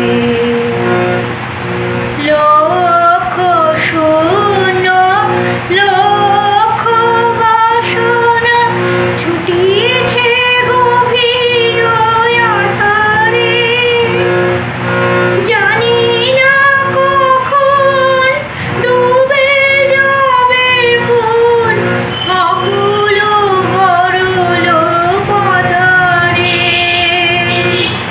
লক্ষ শূন্য লক্ষ বাসনা ছুটিয়েছে গভীর আধারে। জানি না কখন ডুবে যাবে কোন অকুল গরল পাথারে। প্রভু বিশ্ব বিপদ হন্তা এসে দাঁড়াও রুধিয়া পন্থা। তব শ্রীচরণ তলে নিয়ে এসো মোর মত্ত বাসনা ঘুচায়ে। মলিন মর্ম মুছায়ে। তুমি নির্মল করো মঙ্গল করে মলিন মর্ম মুছায়ে। আছো অনালে অনিলে চিরনবনীলে মুরারে শরীরে গহনে। আছো বিটবিরতায় জলদের গায়ে শশীতার কায়ে তপনে। আছো অনালে অনিলে চিরনবনীলে মুরারে শরীরে গহনে। আছো বিটবিরতায় জলদের গায়ে শশীতার কায়ে তপনে। আমি নয়নে বাসন বাঁধিয়া বসে আধারে বলি গো কাঁদিয়া।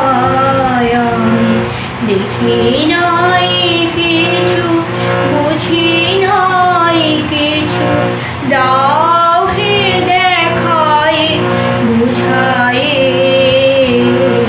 মলিন মর্ম মুছায়ে।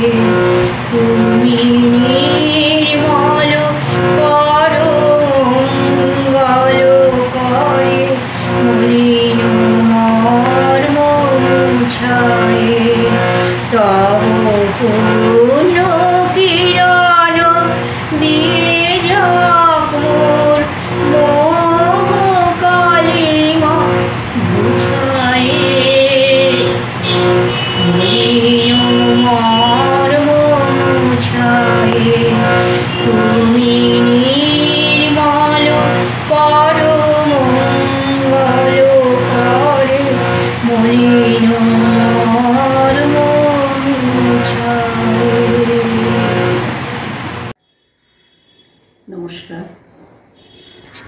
আজকের নিবেদনে আশ্রম সাধক কবি নিশিকান্তের কবিতা বন্দে মাতরম দিয়ে শুরু করছি।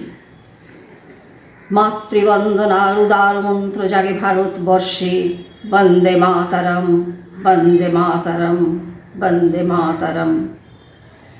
এলে যদি মরতায় করো তবে বরদান জননী বরদা, হৃদয় মাঝে এসে জীবনে ওঠো হেসে শিবানী স্বাগতম।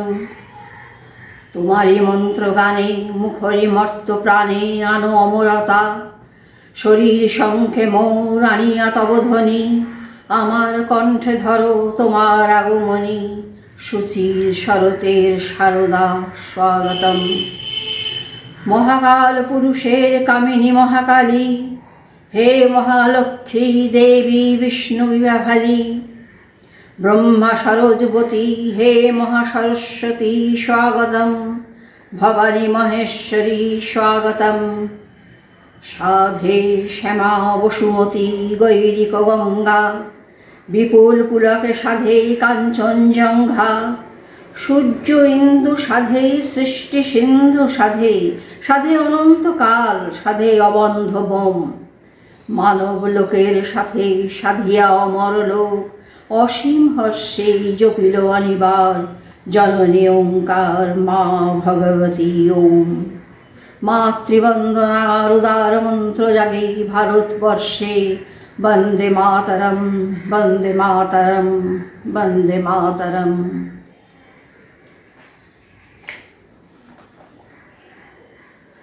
এর পরের কবিতা লীলায়ন থেকে নিশিকান্তেরই লেখা, এর সামান্য একটু অংশ করছি।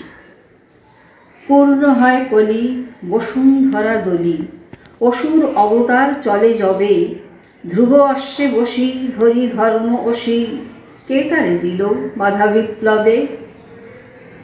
কারে বন্দিল ভীরুদ্ধ কারাগার, লভে মুক্ত গতি স্বাধীন সত্তার, স্বদেশ মুক্তির সাধনে কোন বীর, অসীম মুক্তির যোগাসনে লভিল তব বাণী।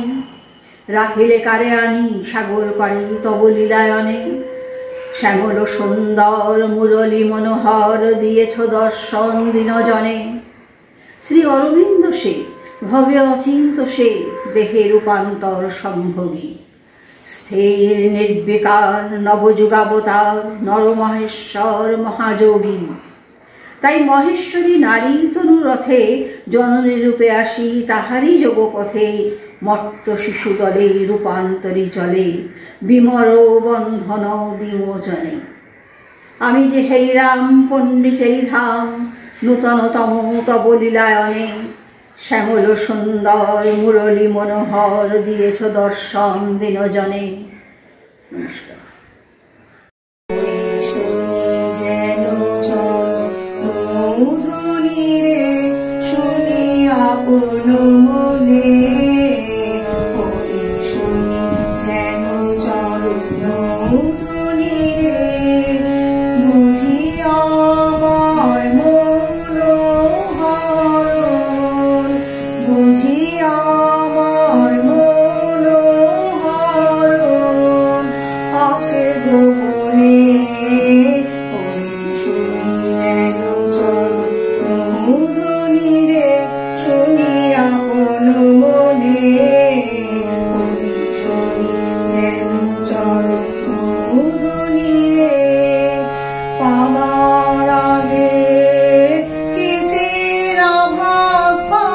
চোখের জল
আছে ওই যে দিগঙ্গনা অঙ্গনে যে আজি ক্ষণে ক্ষণে সঙ্কটে বাজি দিগঙ্গনা অঙ্গনে যে আজি ক্ষণে ক্ষণে সঙ্কটে বাজি আশার হাওয়া লাগে আশার হাওয়া লাগে ওই নিখিল গগনে ওই শুনি যেন চরণে শুনি আপন মনে ওই শুনি যেন চরণে। নমস্কার। ভারতবর্ষের ৭৪তম স্বাধীনতা দিবস ১৫ই আগস্ট। শ্রী অরবিন্দের পথের পথিকের কাছে এটি আরো একটি বিশেষ দিন, কারণ এটি শ্রী অরবিন্দের জন্মদিন। ভারতবর্ষের স্বাধীনতা সংগ্রামে শ্রী অরবিন্দের অবদান এ প্রসঙ্গে বলতে গেলে প্রথমেই যেটি মনে আসে সেটি হচ্ছে ঐতিহাসিক ডক্টর রমেশচন্দ্র মজুমদারের উক্তি। ডক্টর রমেশচন্দ্র মজুমদার বলেছিলেন যে দুটি পথে ভারতবর্ষের স্বাধীনতা লাভ হয়েছে, একটি গান্ধীজির অহিংস নীতি এবং অন্যটি সশস্ত্র বিপ্লব, যার পরিণতি সুভাষচন্দ্রের আইএনের প্রতিষ্ঠার মধ্যে দিয়ে। সেই দুটি পথেরই পথিকৃৎ পায়োনিয়ার ছিলেন অরবিন্দ ঘোষ। আমাদের মনে রাখতে হবে এই উক্তি কোনো ভক্তের আবেগের উক্তি নয়, এই উক্তি এক যুক্তিনিষ্ঠ বিশ্ববিশ্রুত ঐতিহাসিকের উক্তি। শ্রী অরবিন্দের স্বাধীনতা সংগ্রামে ঝাঁপিয়ে পড়া বলুন, শ্রী অরবিন্দের স্বাধীনতা সংগ্রামের অবদানই বলা হোক, তা কিন্তু কোনো আকস্মিক ঘটনা নয়। আমরা যদি শ্রী অরবিন্দের জীবনীর দিকে একটু তাকাই, আমরা দেখব মাত্র ৭ বছর যখন তার বয়স, তার পিতা প্রখ্যাত চিকিৎসক ডাক্তার কৃষ্ণধন ঘোষ তার অন্য 2 ভাইয়ের সঙ্গে তাকে ইংল্যান্ডে পাঠিয়ে দেন। এবং খুব আশ্চর্যের হলেও দুটি বিপরীত ধর্মী চিত্র আমাদের কাছে ধরা পড়বে। এক, তার পিতা চেয়েছিলেন কোনো পরিস্থিতিতেই যেন তাদের পুত্রদের কাছে বা পুত্রদের ওপর ভারতবর্ষের কোনো সংস্কৃতি, শিক্ষা, তার প্রভাব অর্থাৎ ভারতীয়দের প্রভাব থেকে সম্পূর্ণ মুক্ত থাকতে তার পিতা চেয়েছিলেন। সেই পিতাই আবার আমাদের দেশের কাগজে ব্রিটিশদের যে সমস্ত অত্যাচারের কাহিনী বেরোতো, সেই কাগজের কাটিংগুলো যত্ন করে কেটে তার পুত্রদের কাছে পাঠিয়ে দিতেন। আমাদের খুব বিস্মিত হতে হয় এই পরস্পর বিপরীত ধর্মী দুটি কাজের দিক বিচার করে। আমরা বলতে পারি না যে শ্রী অরবিন্দ ঘোষের এই পরাধীনতার থেকে ভারতবর্ষকে মুক্ত করার জন্য এই কাজগুলি যথেষ্ট প্রভাব ফেলেছিল কি না। কারণ আমাদের মনে রাখতে হবে, বিলেতে থাকতে থাকতেই শ্রী অরবিন্দ ঘোষ দুটি সংস্থার সঙ্গে যুক্ত হয়ে যান এবং সেখানে তখন তার রীতিমতো বক্তা হিসেবে সুনাম অর্জন হচ্ছে। একটি হচ্ছে ইন্ডিয়ান মজলিস, আর একটি হচ্ছে লোটাস অ্যান্ড ড্যাগার্স। এরপর অরবিন্দ ঘোষ আইসিএস পরীক্ষায় উত্তীর্ণ হন এবং সেই ইতিহাস আমরা জানি যে তিনি ইচ্ছাকৃতভাবে ঘোড়ায় চড়ায় যেদিনকে পরীক্ষা দিতে হতো সেই পরীক্ষার দিন তিনি অনুপস্থিত ছিলেন এবং সেই জন্য তাকে আইসিএস পরীক্ষা তিনি উত্তীর্ণ হতে পারেননি। ব্রিটিশ গোয়েন্দাদের কাছে খবর ছিল তার ইন্ডিয়ান মজলিসে যোগদান করার কথা, সেখানে ব্রিটিশ বিরোধী বক্তব্যের কথা, লোটাস অ্যান্ড ড্যাগার্সে তার সক্রিয় উপস্থিতির কথা। সেই কারণে তারা অরবিন্দ ঘোষকে আরো 2বার সুযোগ দিলেও অরবিন্দ ঘোষ কিন্তু কখনোই ওই ঘোড়ায় চড়া পরীক্ষার দিন উপস্থিত হতে পারেননি। এবং এটা গল্প কিনা সত্যি জানি না, কারণ তিনি তার নিজের কথায় লিখেছেন, শোনা যায় তিনি তখন বসে তাস খেলছিলেন মজা করে, যে সময় তার ঘোড়ায় চড়া পরীক্ষায় উপস্থিত থাকতে হয়। কিন্তু অরবিন্দ ঘোষই যে ভারতবর্ষের প্রথম সন্তান যিনি আইসিএস উত্তীর্ণ হওয়ার পরেও ব্রিটিশের গোলামি করতে চাননি, এ বিষয়ে আমরা নিশ্চিত থাকতে পারি। কেন নিশ্চিত থাকতে পারি? এটি পরে স্বীকৃতি পায় সুভাষচন্দ্র বসু, আর একজন ভারতবর্ষের ভারত মাতার সুসন্তান, যিনিও আইসিএস চাকরি ত্যাগ করে স্বাধীনতা সংগ্রামে ঝাঁপিয়ে পড়েছিলেন। সুভাষচন্দ্র বসু আইসিএস এ উত্তীর্ণ হওয়ার পরেও তার বাবাকে লেখার ক্ষমতা ছিল না যে তিনি চাকরি গ্রহণ করবেন না। তিনি তার মেজদাকে চিঠি লেখেন এবং তাতে লেখেন যে আমার আদর্শ রমেশচন্দ্র দত্ত নন, রমেশচন্দ্র দত্ত তৎকালীন দুদে আইসিএস অফিসার, আমার আদর্শ অরবিন্দ ঘোষ। সুভাষচন্দ্র তার চিঠিতে লিখেছিলেন, Aurobindo Ghosh is to me my spiritual guru. To him and his mission I have dedicated my life and soul. কাজেই এটা আমাদের কাছে একবার স্পষ্ট হয়ে যায় যে অরবিন্দ ঘোষ প্রথম থেকেই ব্রিটিশ বিরোধী ছিলেন। তিনি ব্রিটিশের অধীনে কোনো চাকুরি গ্রহণ করতে চাননি। শুধু তাই নয়, তার 21 বছর বয়স অর্থাৎ 1893-তে তিনি যখন বরোদায় এসে বরোদা মহারাজার চাকরি গ্রহণ করলেন, বরোদা মহারাজা তার বিশিষ্ট বন্ধু ছিলেন। 1893-94 থেকেই কিন্তু কি করে দেশ স্বাধীন করা যায় বা পরাধীনতার গ্লানি যে তার মধ্যে রয়েছে, এ বিষয়ে তার মতবাদ, তার মত সেটা প্রকাশ হয়ে পড়ে। তার একটি উদাহরণ হচ্ছে 1893-94-তে ইন্দু প্রকাশ পত্রিকায় তার বন্ধু দেশপান্ডে যার সম্পাদক ছিলেন, সেই ইন্দু প্রকাশ পত্রিকায় তিনি একটি নিউ ল্যাম্পস ফর ওল্ড এই শিরোনামে প্রবন্ধ লিখতে থাকেন এবং সেখানে তিনি স্পষ্ট করে দেন, আমরা নামটা শুনেই বুঝতে পারছি নিউ ল্যাম্পস ফর ওল্ড, যে 1885-তে তখন ইন্ডিয়ান কংগ্রেসের প্রতিষ্ঠা হয়ে গিয়েছে, কিন্তু সত্যি কথা তখনকার যে কংগ্রেসের বাৎসরিক অধিবেশন, তাদেরকে বলা হতো 3 দিন কা তামাশা। সেখানে কিছু আবেদন নিবেদন নীতির মাধ্যমে ব্রিটিশ সরকারের কাছে, রাজবাহাদুরের কাছে, রায়বাহাদুরের কাছে কিছু তারা নিবেদন করতেন এবং ব্রিটিশ সরকার তাদের কিছু মাত্র তারা যা চাইতেন স্বাধীনতার নামে তাদের কিছু কিছু গ্র্যান্ট করতেন। কিন্তু অরবিন্দ ঘোষ হলেন প্রথম সন্তান, ভারতবর্ষের প্রথম সন্তান যিনি পূর্ণ স্বরাজ দাবি করেছিলেন। যদিও সেটা মনে রাখতে হবে, সেটা 1893-94-তে নয়। কিন্তু নিউ ল্যাম্পস ফর ওল্ড লেখাতে যেহেতু ব্রিটিশ বিরোধী কিছু লেখা প্রকাশিত হতে থাকে, তিনি বাধ্য হন তার সেই লেখা বন্ধ করে দিতে। তার উপর সেরকম নির্দেশ চলে আসে।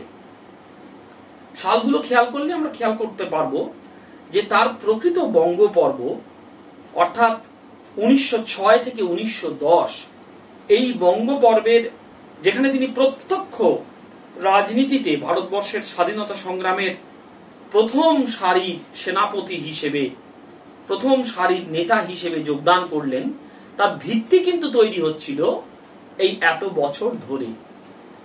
এরপর তিনি মাঝে মধ্যেই বাংলায় আসতেন। তার বিশেষ আশার আকর্ষণ ছিল তার দাদামশাই ঋষি রাজনারায়ণ বসুর কাছে দেওঘরে, সেটা তিনি আসতেন। কিন্তু সেই সময় থেকেই তার বাংলার সঙ্গে যোগাযোগ বাড়তে থাকে এবং 1905 সালে যখন বঙ্গভঙ্গ আন্দোলন হয়েছে, সেই সময় সেটা বলা যেতে পারে একেবারে আগুনে ঘি দেওয়ার মতন একটা কাজ করলো এবং তিনি বরোদা মহারাজার কাছ থেকে 1 বছরের ছুটি নিলেন। 1906 সালে তিনি বাংলায় এলেন এবং তিনি কখনো আর বরোদায় ফিরে যাননি। 4 বছর তার প্রত্যক্ষ বাংলায় একেবারে প্রথম সারিতে থেকে নেতৃত্ব দেওয়া শুরু হলো। এই যে 4 বছর তার স্বাধীনতা সংগ্রামের প্রত্যক্ষ অংশগ্রহণ, আমি প্রত্যক্ষ শব্দটাই বারবার বলছি, সেখানে আমরা দেখতে পাবো 2 বার তার নামে মামলা হয়েছে। প্রকৃতপক্ষে তার নামে মামলা হয়েছে 3 বার।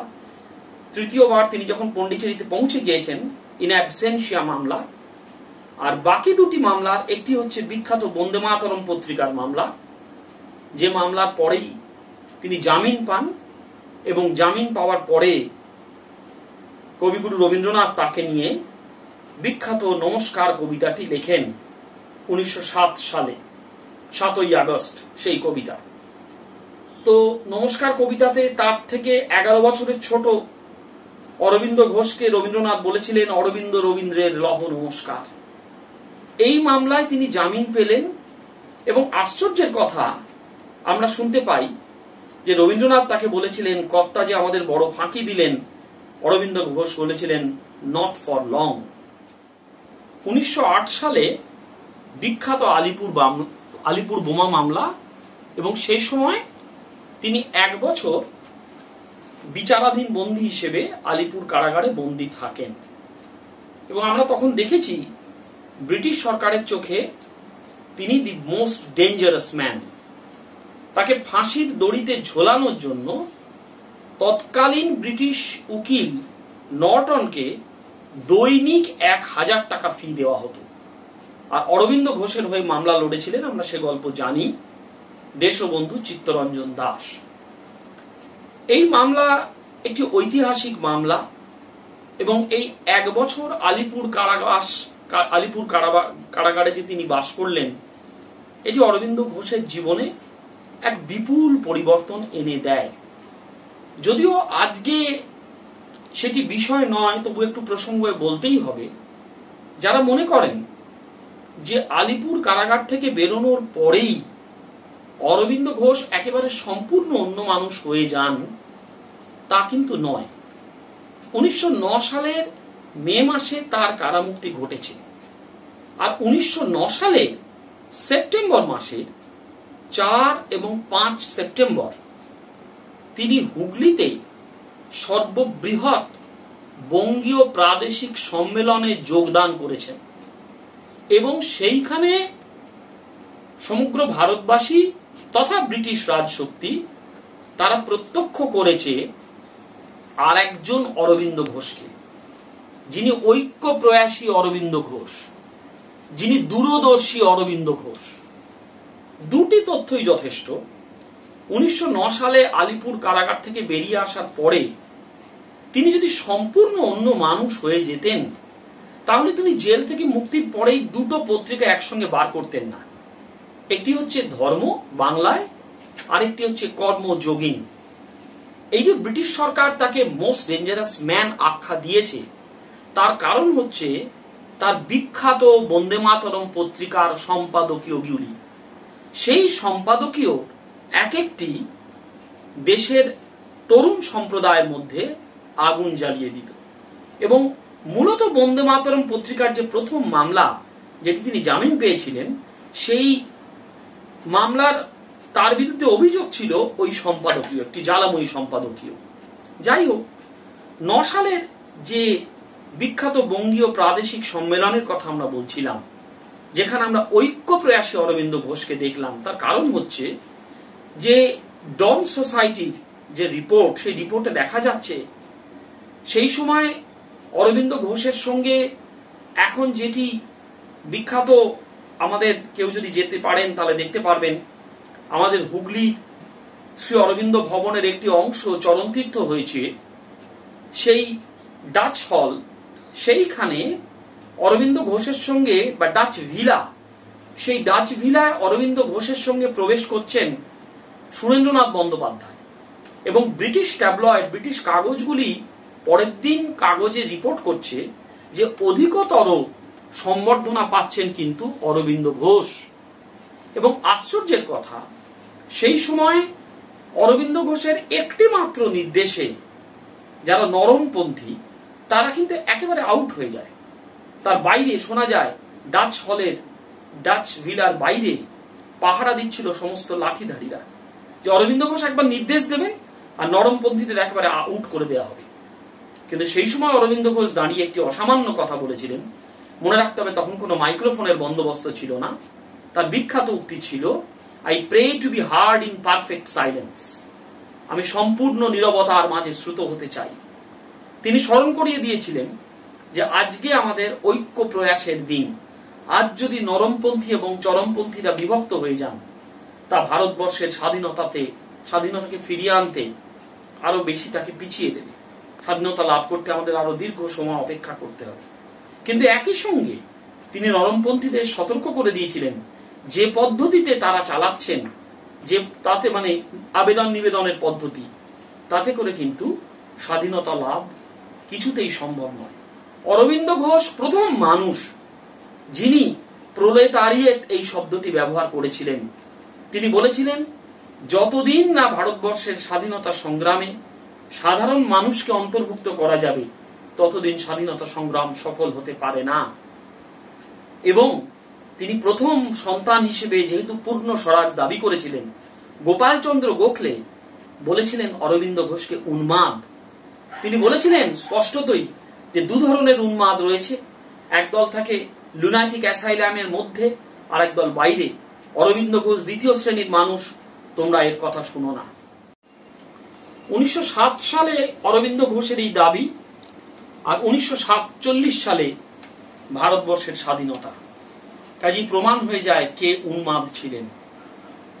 এখন একটা প্রশ্ন, চিরাচরিত প্রশ্ন, যা একসময় অভিমান, অনুযোগ, অভিযোগে পরিণত হয়েছে, যে অরবিন্দ ঘোষ এই দাবি তুলে তিনি তারপরে কেন পন্ডিচেরি চলে গেলেন।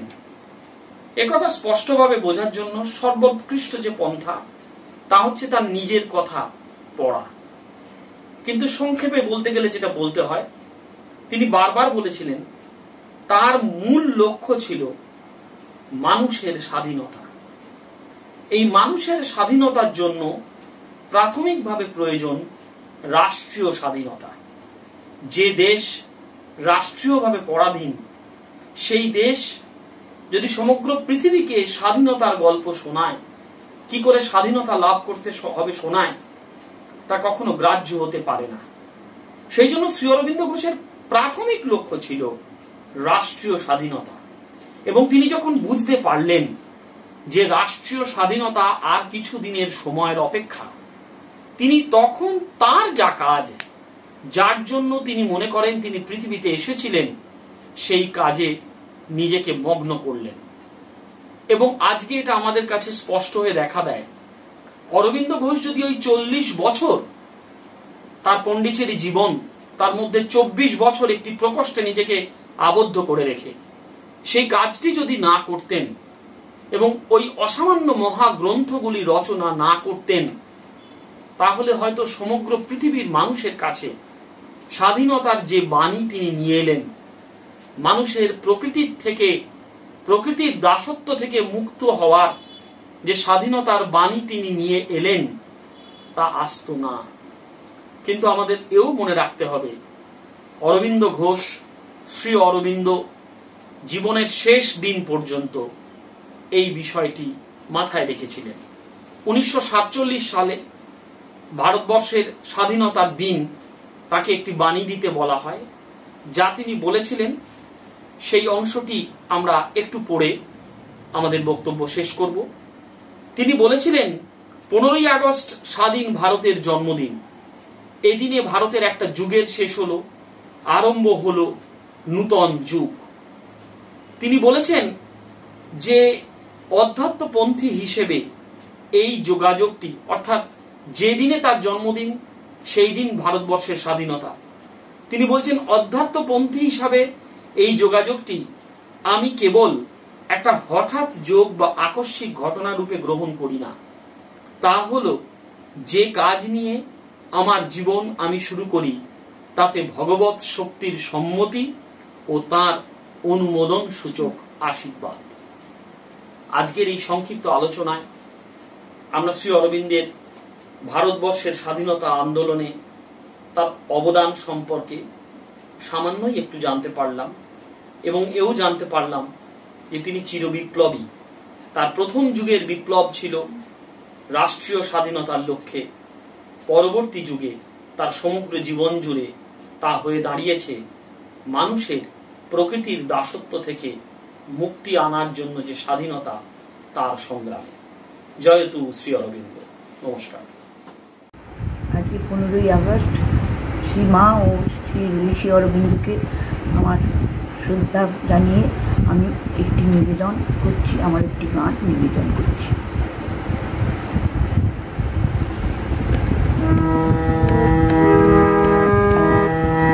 কোথায় গেলে মা গো আমার খেলনা দিয়ে ভুলিয়ে রেখে, কোথায় গেলে মা গো আমার খেলনা দিয়ে ভুলিয়ে রেখে, ক্লান্ত আমি খেলে খেলে, ক্লান্ত আমি খেলে খেলে, এ সংসারের ধুলি মেখে কোথায় গেলে মা গো আমার খেলনা দিয়ে ভুলিয়ে রেখে। বলেছিলি সন্ধ্যা গলে ধুলি মুছে নিবি কোলে, ছেলে রে তুই গেলি বলে পাইনি সারা ডেকে ডেকে, ছেলে রে তুই গেলি বলে পাইনি সারা ডেকে ডেকে, ক্লান্ত আমি খেলে খেলে, এ সংসারের ধুলি মেখে কোথায় গেলে মা গো আমার খেলনা দিয়ে ভুলিয়ে রেখে। একই খেলার পুতুল মাগো দিয়েছিলি মন ভোলাতে, একই খেলার পুতুল মাগো দিয়েছিলি মন ভোলাতে, অধিক তাগার হারিয়ে গেছে অধিক ভেঙে আছে খাতে, একই খেলার পুতুল মাগো দিয়েছিলি মন ভোলাতে, অধিক তাগার হারিয়ে গেছে অধিক ভেঙে আছে খাতে। এই পুতুল লাগছে মাবার তোর পুতুল তুই নেমা এবার, এখন দিন ফুরালো নামলো আদার, পাড়া মা আঁচল রেখে, ক্লান্ত আমি খেলে খেলে, এই সংসারে ধুলি মেখে কোথায় গেলি মা গো আমার খেলনা দিয়ে ভুলিয়ে রেখে, একই খেলার পুতুল মাগো দিয়েছিলি মন ভোলাতে, অধিক তাগার হারিয়ে গেছে অধিক ভেঙে আছে খাতে। এই পুতুল লাগছে মাবার তোর পুতুল তুই নেমা এবার, এখন দিন পুরালো নামলো আদার, ঘুম পাড়া মা আঁচল রেখে, দিন পুরালো নামলো আদার, ঘুম পাড়া মা আঁচল রেখে, ক্লান্ত আমি খেলে খেলে, এই সংসারে